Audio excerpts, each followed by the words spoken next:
CED, as the oldest and largest entrepreneurial network of its kind, has blazed a trail of how to help entrepreneurs. CED is such an important organization. It's all about a culture of how can we help you be successful. CED has been doing incredible work supporting and nurturing the startup community here for 30 years. I see CED as being the mother of all entrepreneurship here in the Triangle. Rarely do you find a group of people who are so interested and tied into the success of each other. CED has been a very important organization that's shaped a lot of the great success stories in the Triangle area. CED truly works with all of the pieces of the puzzle. It really does allow you to accelerate your growth. It's amazing to me that someone came up with a vision 30 years ago.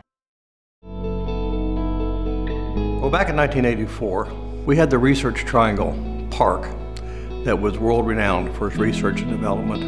In those days, the News and Observer would write about IBM or Glaxo or Burroughs Wellcome, but there were no stories about entrepreneurs. There used to be a saying that if you left IBM and RTP and started a company, all the neighbors would whisper, you know, what happened? Did they get fired? I didn't know there was a layoff at IBM. On the other hand, if you started a company in Silicon Valley and left IBM, all the neighbors would come by that night and bring you a bottle of wine and say, congratulations, what took you so long? And so part of, I think, starting CED was to try to change that culture of not being willing to take risk. 1982, we were in a meeting and I think it was Ned Lee said, you know, we've just met enough. We've got to do something. Let's have a conference. We'll have a conference on how to raise venture capital. And we expected maybe 20 or 30 entrepreneurs to show up.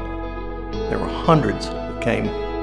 And it was a complete revelation to the rest of us because we didn't fully recognize there was this underground economy of entrepreneurs. They didn't know each other. They didn't know anyone in the chamber. They didn't know lawyers. They didn't know accountants. They were working out of their homes or small offices. That was really, I think, the call to arms to say we need to figure out how we continue to foster the ones we've got and create the ones we don't have. So we formed CED to identify, and organize, and educate. We brought the three cities together, and CED became the center of gravity for the entrepreneurial community.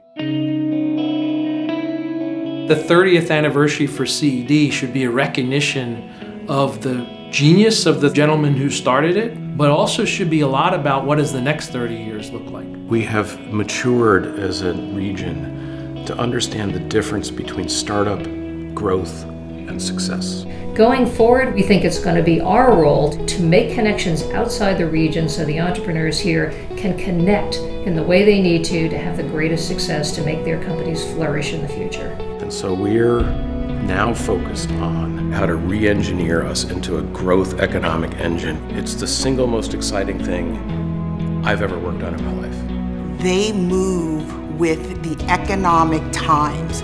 Going into the next stage of growth, this is really where CED can play a pivotal role of showcasing, highlighting the tremendous talent and the tremendous potential that exists here in our area. And I think everyone recognizes the importance of that to really help put Raleigh-Durham and the Triangle on the map in the U.S. as a great place to start a business and grow a business. There's enough scale and scope here that we could become a really huge center of entrepreneurship.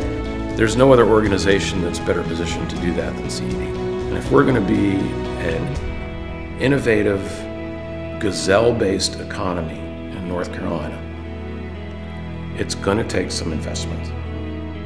We're one of the key regions in the country for this. I think we have, over the next 2 years, the single largest entrepreneurial opportunity in the nation. The best is ahead of us.